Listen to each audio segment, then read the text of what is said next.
આપણે આવી ગયા હતા સાકર બજાર રોડ ઉપર અને અહીંયા આપણે સરસ મજાનું શોપિંગ કર્યું છે, જ્યાં તમને પ્લાઝો, નાઇટવેર, કપડાં, કોટ સેટ કે બધું જ અહીંયા મળી જાય છે. અને અહીંયા આપણે ખૂબ સરસ એવી શોપિંગ કરી લીધી છે.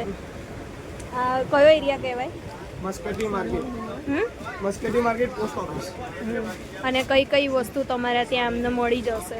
અમારે અહીંયા લોવર ઉજ્જરીમાં coat set, 2 piece langa, lower અને ટી શર્ટો, પ્લાઝો અને તમને શોર્ટ્સ, ચડ્ડા, કમ્ફર્ટમાં લેંગીસ, વિવોમાં કમ્ફર્ટ લેંગીસ, ઘણી બધી વેરાયટીઓ મળી જશે. અમારે હોલસેલમાં લેવું હોય તો મળી જશે? મળી જશે. રિટેલમાં? રિટેલમાં ન રિટેલમાં નહીં રાખતા.